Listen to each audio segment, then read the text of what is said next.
नमस्कार, India voice पर बहुत स्वागत है आपका। मैं हूं आपके साथ प्रियंका मिश्रा।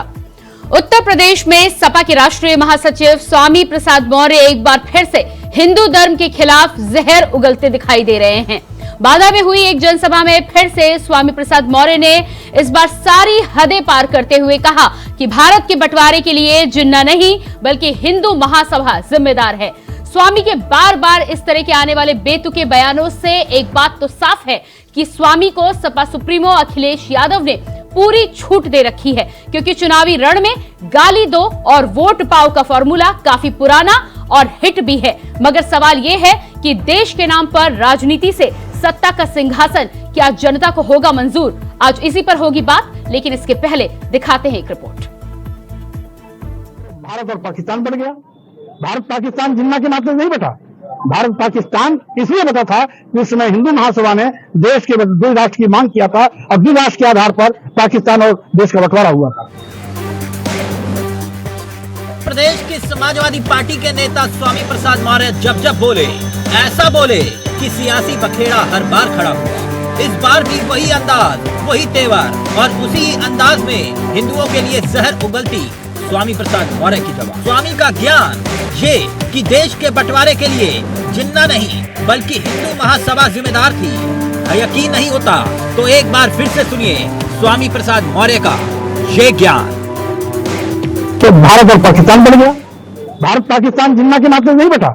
भारत पाकिस्तान इसलिए बता था कि उस समय हिंदू महासभा ने देश के द्विराष्ट्र की मांग किया था और द्विराष्ट्र के आधार पर पाकिस्तान और देश का बंटवारा हुआ।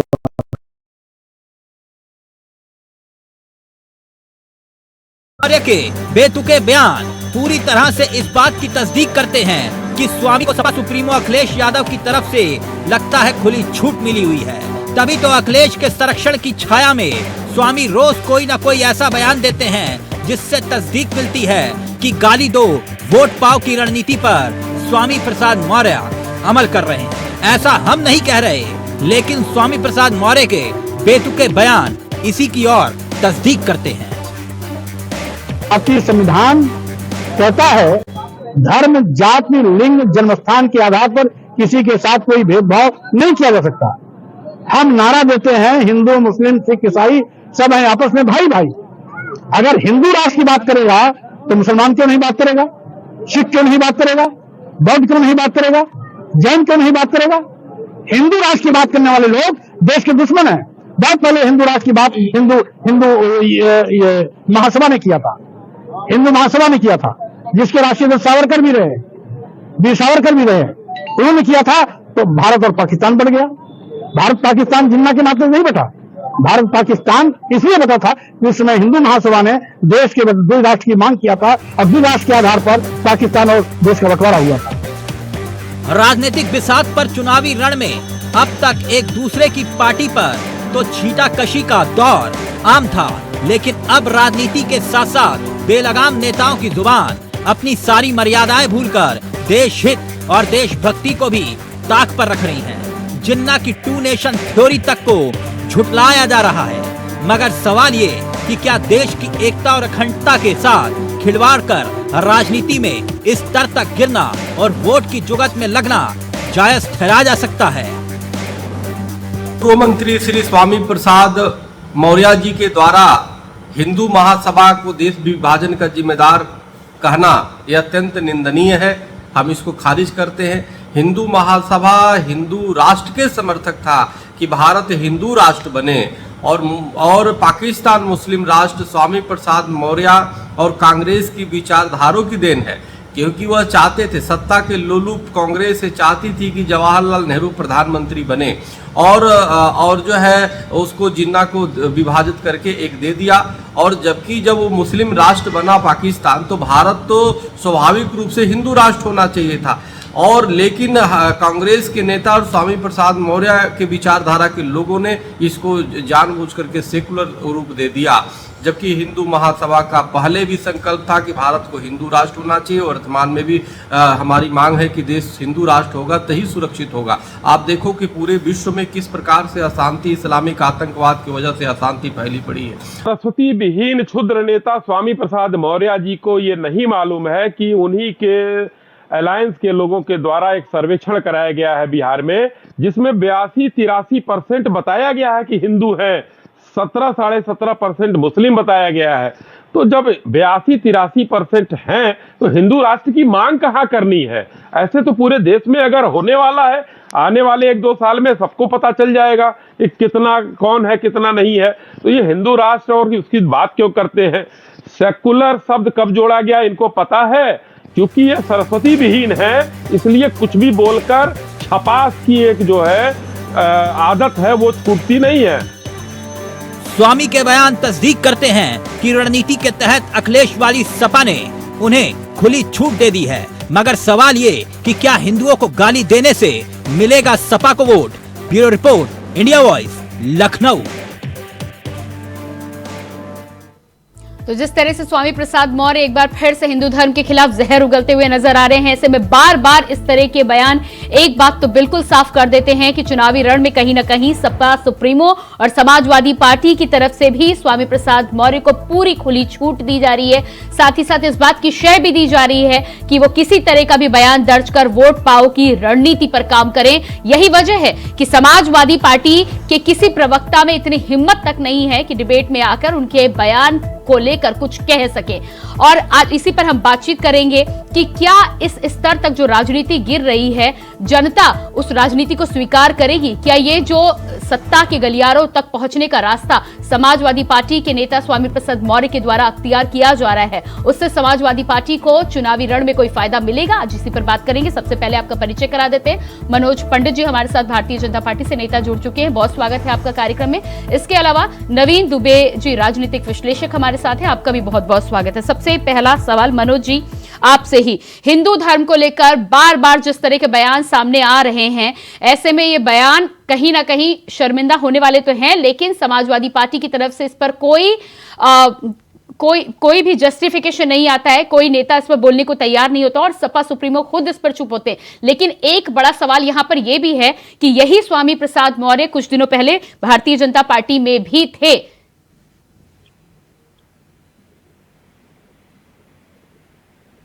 मनोज जी, मेरी आवाज पहुंच रही है आप तक? नहीं, आपकी आवाज आ रही है मुझे। हाँ, पर ये मैं कहता हूँ कि भारतीय जनता पार्टी में थे तो तब तो इनका बयान कोई रहते हुए कोई ऐसा बयान नहीं आया कभी भी, ये आपको ही पता है। और उन्होंने कौन सी पार्टी छोड़ी, बसपा में रहे, भाजपा में रहे, सपा में रहे, पर लेकिन जब से वो समाजवादी पार्टी में आए हैं तब से उनका मनोबल कुछ ज्यादा ही बढ़ा हुआ है। और आप ही देखिए, चाहे वो रामायण की पट्टियां जलाने की बात हुई हो, चाहे और कोई हो, आए दिन विवादित बयान देते हैं स्वामी प्रसाद मौर्य जी, और एक ऐसा माहौल क्रिएट करने की कोशिश करते हैं कि जिससे ये लगे एक समाजवादी पार्टी के पक्ष में एक माहौल बनाया जाए। तो मौर्य जी को अब अखिलेश जी की पूरी सपोर्ट है और अखिलेश जी मौन रहते हैं इस बात पे, और जब ये बयान देते हैं तो अखिलेश जी उनकी पदोन्नति कर देते हैं। तो कहीं ना कहीं ये समाजवादी पार्टी का समर्थन है उनको, और ये जानबूझ के ऐसे बयान दिए जा रहे हैं जिससे कि वोटों का पोलराइजेशन किया जा सके। जी बिल्कुल, हमारे साथ ठीक है, हमारे साथ नवीन दुबे जी भी हैं। नवीन जी, जिस तरह से ये बयान सामने आया है, सबसे पहली बात तो जिन्ना की 2 नेशन थ्योरी को वो सिरे से नकार रहे हैं, नया इतिहास अपने स्तर पर लिखने की कोशिश स्वामी प्रसाद मौर्य के द्वारा की जाए। ऐसे में बार बार उन्हें कहा जाता है कि उनके पास ज्ञान की कमी है, इतिहास अपने हिसाब से मोड़ते तोड़ते नजर आते हैं। दूसरी बात यहां पर यह है कि जिस तरह से यहां पर वोटों को साधने की कोशिश की जा रही है, क्या आपको लगता है कि एक तबके को साध कर समाजवादी पार्टी को चुनाव में सफलता मिल सकती है?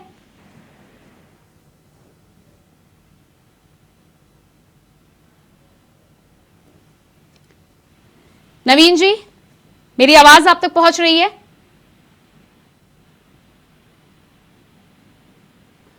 शायद संपर्क हमारा नहीं हो पा रहा है, एक बार फिर से संपर्क साधने की कोशिश करेंगे। इसी के साथ लगातार मनोज जी हमारे साथ बने हुए। मनोज जी, जिस तरह से समाजवादी पार्टी को लेकर आप बात कर रहे हैं और जिस तरह से यहां पर स्वामी प्रसाद मौर्य के बार बार बयान निकलकर सामने आ रहे हैं, हिंदू धर्म के विरोध में जिस तरह के उनके बयान सामने आते हैं, क्या लगता है उनको कि एक पार्टी को वो साधने की कोशिश कर रहे हैं और इसी एक पार्टी के सहारे वो जीत के रास्ते में आगे बढ़ जाएंगे?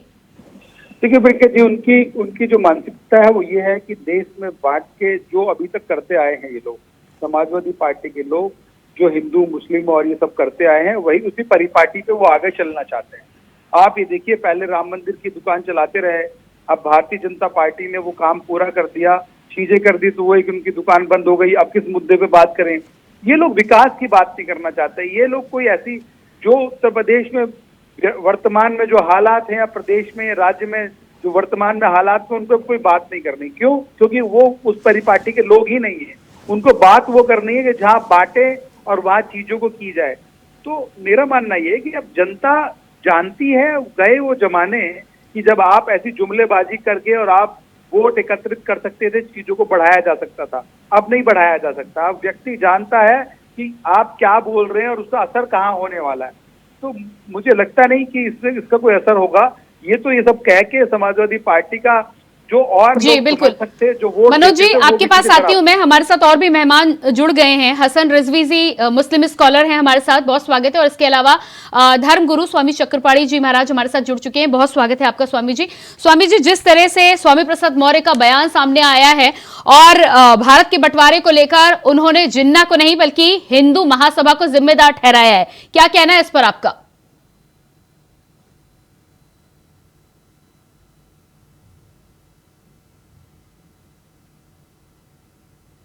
जी स्वामी जी आपके पास मैं आऊंगी वापस, आपकी आवाज मुझ तक पहुंच नहीं पा रही है। स्वामी जी अपने फोन के अनम्यूट बटन को आप एक बार चेक कर लें प्लीज।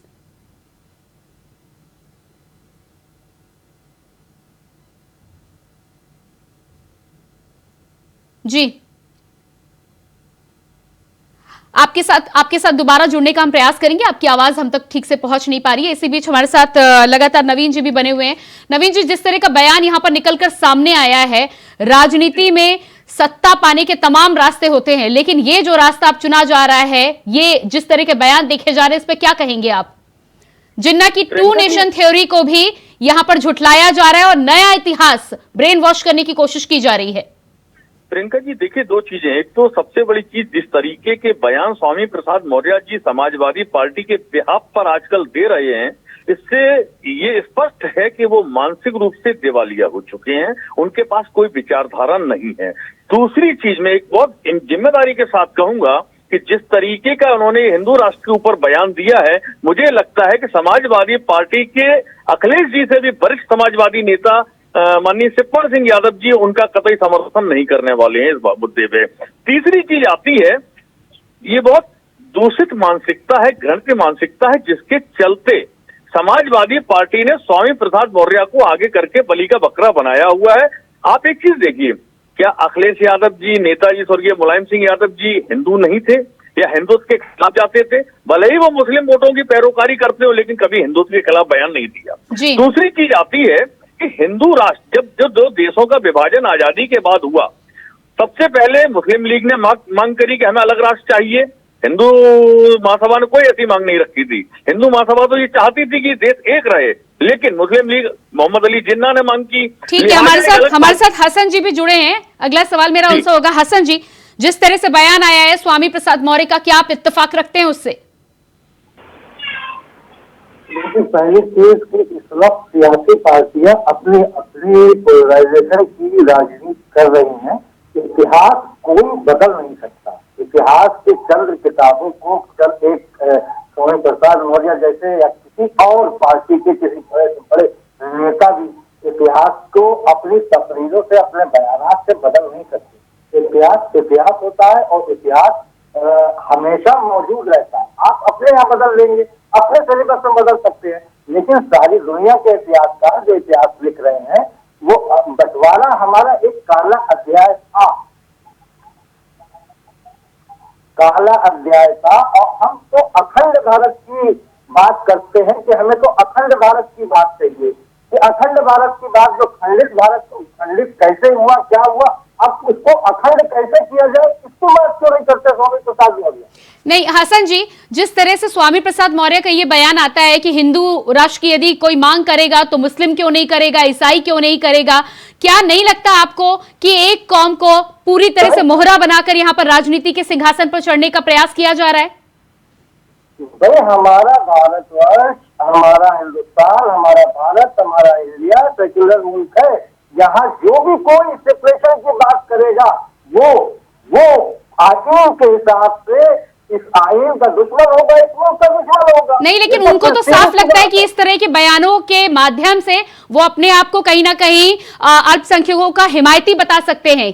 नहीं, अल्पसंख्यकों का हिमायती कैसे हो गए? वो कैसे हो गए? वो अगर भारत विरोधी बात करेंगे, राष्ट्र टुकड़ा करने की बात करेंगे, तो वो हिमायती कैसे हो गए? इस पे तो भारत सरकार को, उत्तर प्रदेश सरकार को रोना नहीं होना चाहिए। हमारे समाज भाजपा के प्रवक्ता को उनके ऊपर केस दर्ज करना चाहिए, उनको अरेस्ट होना चाहिए। इस पूरे मामले में अभी हसन जी, इस पूरे मामले में अभी तक सपा सुप्रीमो का भी कोई बयान नहीं आया है, उस पर क्या कहेंगे आप? अगर उनका बयान नहीं आएगा तो क्या सब लोग अब ईसाई अलग मांग करेंगे, सिख अलग मांग करेंगे, मुसलमान अलग मांग करेंगे, हिंदू अलग मांग करेंगे? क्या तमाशा बना के रखा है?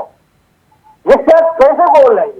बोलो तो नहीं, बिल्कुल, ये बहुत अच्छी बात है, ये बहुत अच्छी बात है कि आप इस पर बोल रहे हैं, लेकिन समाजवादी पार्टी का कोई प्रवक्ता इस पर बोलने को तैयार नहीं है। इससे कोई एक्शन नहीं लेते तो क्या सरकारें भी एक्शन नहीं लेंगी? ये टीवी चैनलों पर जीवित समाज मौजूद है या सरकार से कार्रवाई करो? ठीक है मनोज जी, हसन जी इससे किसी तरह का इत्तेफाक नहीं रखते हैं। वो पूरी तरह से कह रहे हैं कि देश विरोधी यदि कोई बयान देगा तो उसका कोई किसी तरह से उसका सपोर्ट नहीं किया जाएगा, लेकिन समाजवादी पार्टी की तरफ से किसी नेता की तरफ से अभी तक कोई बयान, कोई खंडन नहीं आया है। प्रियंका जी, हसन जी एक सच्चे भारतीय हैं और इस बात में मुझे कहने में कोई आपत्ति नहीं कि हसन जी जैसे लोग ही हिंदुस्तान की एकता को बचाए हुए हैं, वरना ऐसे राजनीतिक दल जो हिंदुस्तान की एकता और अखंडता को खंड खंड करने में लगे हुए हैं। आप देखिए कैसे कोई समाजवादी पार्टी का व्यक्ति बयान देगा। अगर बयान देना होता तो स्वामी प्रसाद मौर्य कितनी हिम्मत ही ना जुटा पाते कि ऐसे। स्वामी प्रसाद मौर्य को कोई पहला बयान नहीं है, ये ऐसे ही वो तीसरी चौथी बार पांचवी बार जो भी नवीन जी ने कहा कि वो मानसिक तौर पे दिवालिया हो चुके हैं। बिल्कुल सच बात यही है कि वो मानसिक तौर पे दिवालिया हो चुके हैं और उनके पास ना कोई सोच बची है, ना कोई विचार बचे हैं और ना ही कोई उनके पास एजेंडा है। अब चुनाव लड़ने के लिए कुछ चाहिए ना आपको, किस मुद्दे पे आप चुनाव लड़ेंगे? मैं यही कहना चाहता हूँ, आप मुद्दों पे चुनाव लड़िए ना, आप जनता के हित की बात कीजिए ना। हम हर चीज पे डिबेट। नवीन जी, जिस तरह से इस तरह के बयान आ रहे हैं लेकिन पार्टी की तरफ से कोई खंडन नहीं आ रहा है, पूरी तरह से शेयर पार्टी की मिली हुई है, तभी तो इतने सारे बयान एक के बाद एक दे पा रहे हैं। आप देखिए जिस तरीके से पार्टी ने इस पे मौन साध लिया, और ये पहली बार नहीं है।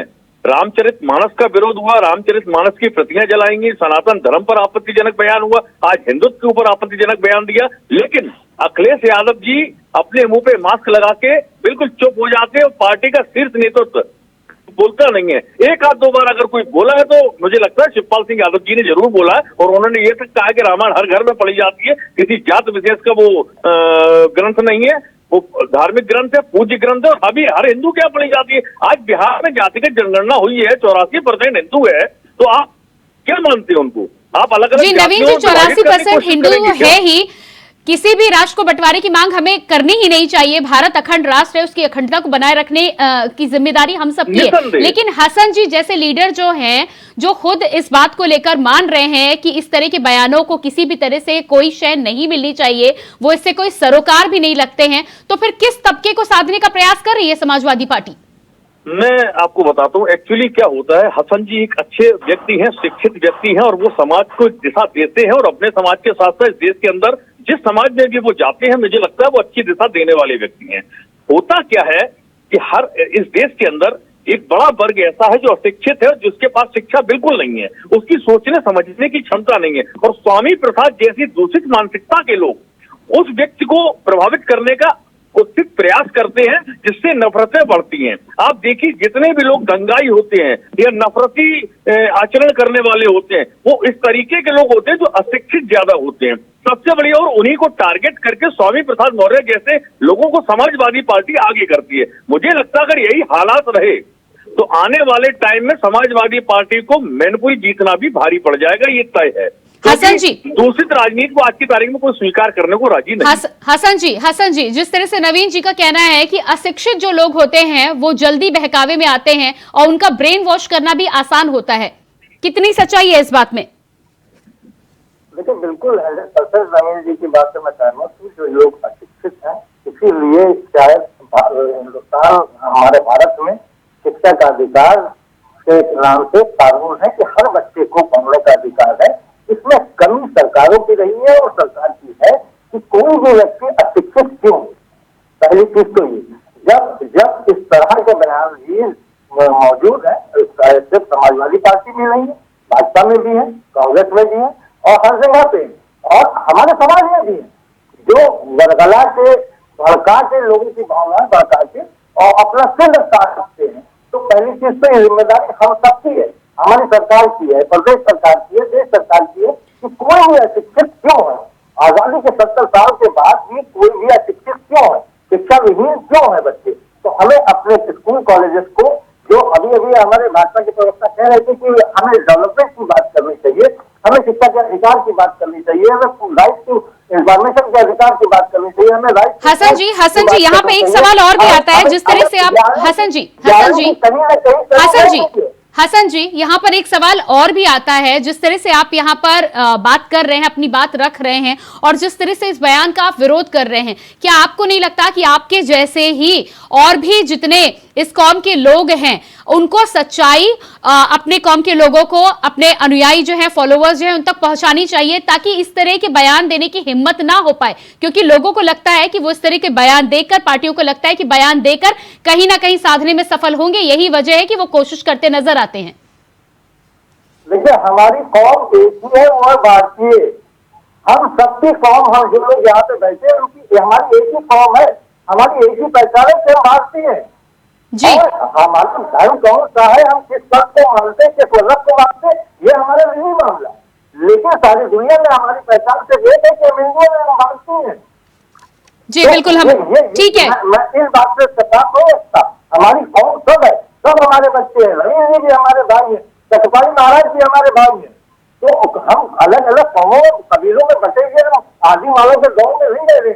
हम आज जिस परिस्थिति में है हम सब भारतीय हैं और हमें इस तरह से। हसन जी मैं आपके पास आती हूँ, हसन जी मैं आऊंगी आपके पास। हमारे साथ धर्म गुरु चक्रपाणी जी महाराज जी जुड़ चुके हैं। महाराज जी, जिस तरह से ये बयान स्वामी प्रसाद मौर्य का सामने आया है, सबसे पहले तो उन्होंने भारत के बंटवारे को लेकर जिन्ना को नहीं बल्कि हिंदू महासभा को जिम्मेदार ठहराया है। दूसरा बड़ा बयान उनका यह भी आया है कि यदि हिंदू राष्ट्र की मांग की जाएगी तो मुस्लिम क्यों नहीं करेंगे, सिख क्यों नहीं करेंगे, ईसाई क्यों नहीं करेंगे। क्या करना चाहते हैं ये? देखिए, एक तो बात पहले स्पष्ट हो जाना चाहिए कि हिंदू महासभा तो अखंड हिंदुस्तान के समर्थक था और हमेशा से था, है और रहेगा।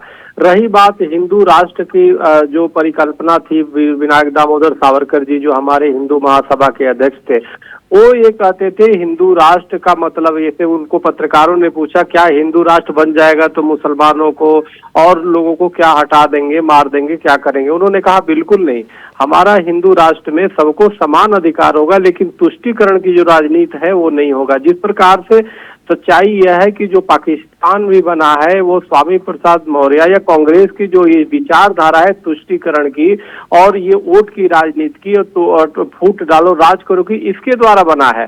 कि वो चाहते थे जिन्ना को वो दे दो मुस्लिम राष्ट्र और उसके बाद जो है ये जो है ताकि जवाहरलाल नेहरू जी प्रधानमंत्री बन सके। यहाँ तक कि गांधी जी ने कहा था कि भाई जब मुस्लिम राष्ट्र हो गया पाकिस्तान तो भारत को भी हिंदू राष्ट्र घोषित कर दो। तो या तो आज वर्तमान में भी आप देखिए कि जिस प्रकार से तुष्टीकरण की राजनीति हो रहा है, इसीलिए पूरे देश ही नहीं बल्कि विश्व में जहां जहां तुष्टीकरण हुआ वहां जो है अशांति का कारण बना हुआ है। अब हमसे पहले हसन साहब जो बोल रहे थे भाईचारे की बात, बिल्कुल सही कह रहे हैं, उससे कोई दो राय नहीं है। हमारी ये आवश्यक है कि इसमें स्वामी प्रसाद मौर्य जैसे लोग जानबूझ करके ये नफरत की बीज बो रहे हैं। और सबसे बड़ी आश्चर्य की इस बात, जिस उत्तर प्रदेश राम और कृष्ण की धरती है वहां पे हमेशा हमारे सनातन धर्म पे टिप्पणी, भगवान राम पे टिप्पणी, जातिवादक टिप्पणी, ये करके साबित क्या करना चाहते हैं? गोस्वामी तुलसीदास पे टिप्पणी। और इससे भी आश्चर्य ये है और दुख की बात ये है कि समाजवादी पार्टी के राष्ट्रीय अध्यक्ष माननीय अखिलेश यादव जी उस पर मौन स्वीकृति है, बल्कि उनका प्रमोशन ही करते जा रहे हैं। आखिर ये उत्तर प्रदेश की पार्टी है, क्या उत्तर प्रदेश के लोग इसको बर्दाश्त करेंगे?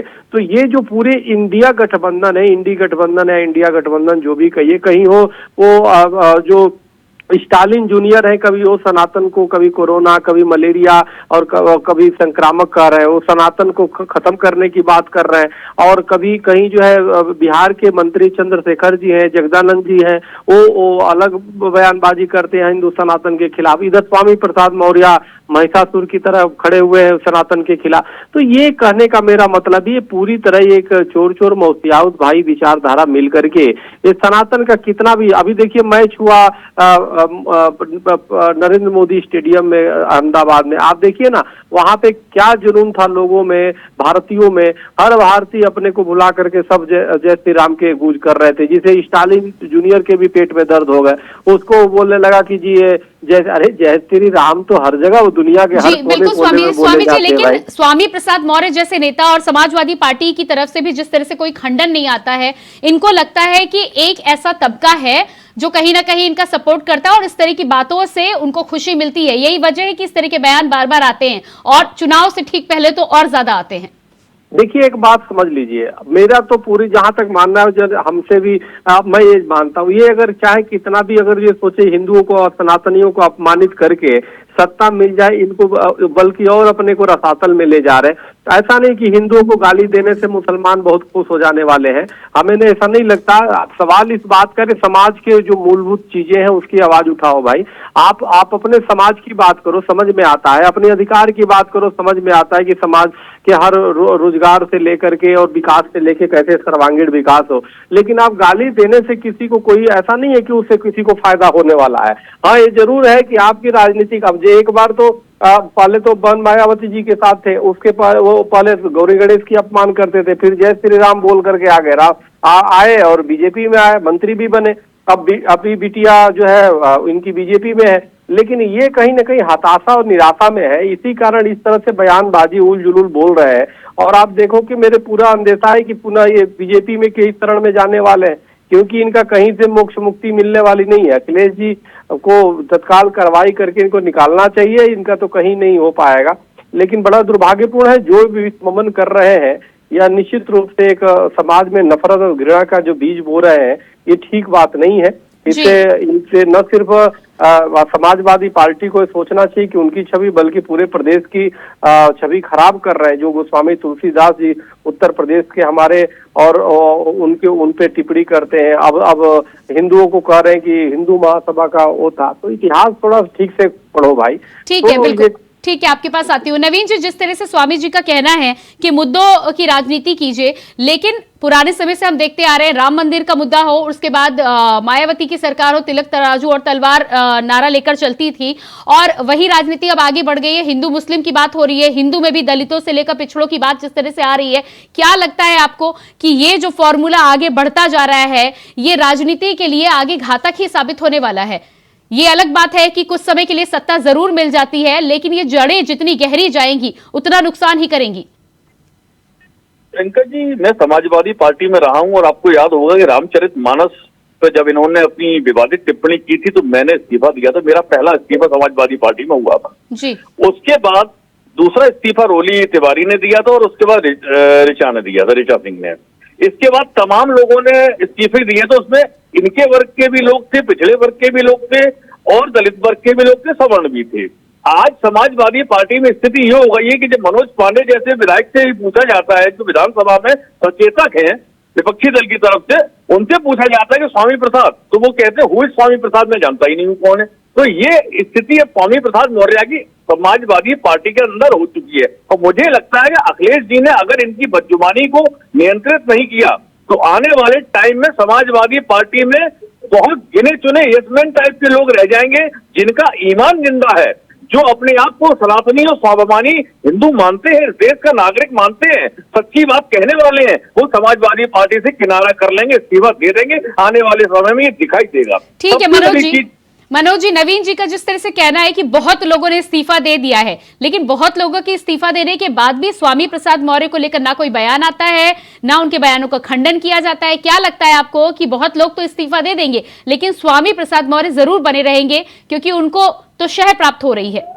उनके ऊपर तो हाथ है सपा सुप्रीमो का। प्रियंका जी, जब ये देखिए कि जब तक माननीय अखिलेश यादव जी की सहमति नहीं होगी, पार्टी में कोई कुछ बोल नहीं सकता। और नवीन जी रहे हैं उस दल में, और नवीन जी को मालूम है कि उस दल में क्या है। अगर उनकी इच्छा के बिना कोई एक पत्ता भी पर नहीं हिलता नहीं है, तो स्वामी प्रसाद मौर्य जो बोल रहे हैं उसमें समाजवादी पार्टी के राष्ट्रीय अध्यक्ष जी की सहमति है, इसलिए शायद वो बोल रहे हैं। और अब मैं बता दूं, अब ये सब चीजें चलने वाली नहीं है प्रियंका जी। अब लोग समझते हैं, जागरूक हो चुका है भारत का मतदाता। ऐसे लोगों के लिए कुछ करने की आवश्यकता नहीं है, ये लोग अपने आप खत्म हो जाएंगे। जब वोट इनको नहीं मिलेगा, जब चीजें इनको नहीं मिलेगी और लोग इनको अट्रैक्ट नहीं करेंगे, सुनेंगे नहीं इनको, तो चीजें अपने आप निपट जाएंगी। देखिए, जब एक्शन का रिएक्शन नहीं आता तो चीजें खत्म हो जाती हैं। तो अब उनके पार्टी के लोग कहते हैं कि हम तो जानते नहीं स्वामी प्रसाद मौर्य जी कौन है, क्योंकि उनकी मजबूरी है, कोई बयान वो दे नहीं सकते। ठीक है मनोज जी, समय मेरे पास नहीं है, डिबेट को यहीं समाप्त करूंगी। बहुत धन्यवाद आपका। हसन जी आपका बहुत धन्यवाद। स्वामी चक्रपाणी जी महाराज जी आपका बहुत बहुत धन्यवाद जोड़ने के लिए, और नवीन जी आपका भी बहुत बहुत धन्यवाद। तो जिस तरह से स्वामी प्रसाद मौर्य के बयान के बाद उत्तर प्रदेश की राजनीति के साथ ही साथ एक बार फिर से उनके विवादित बयान चर्चा का विषय बन गए हैं। देखना यह है कि क्या समाजवादी पार्टी की तरफ से इस बयान को लेकर कोई खंडन आता है, क्योंकि समाजवादी पार्टी का कोई भी प्रवक्ता इस बयान को लेकर कुछ बोलने की हिम्मत जुटाता हुआ नजर नहीं आ रहा है, ना ही सामने आकर कुछ बोलने की हिम्मत करते हुए नजर आ रहे हैं। अब देखना ये होगा कि ये जो रणनीति लेकर समाजवादी पार्टी चल रही है, क्या इसके जरिए सत्ता का सिंहासन 2024 में उनको पहुंच मिल पाएगा या नहीं मिल पाएगा, या जनता उन्हें एक बार फिर से सबक सिखाएगी 2024 में। तो फिलहाल हमारे इस खास कार्यक्रम में इतना ही, लेकिन खबरों के लिए आप बने रहिए इंडिया वॉइस के साथ। मुझे दीजिए इजाजत, नमस्कार।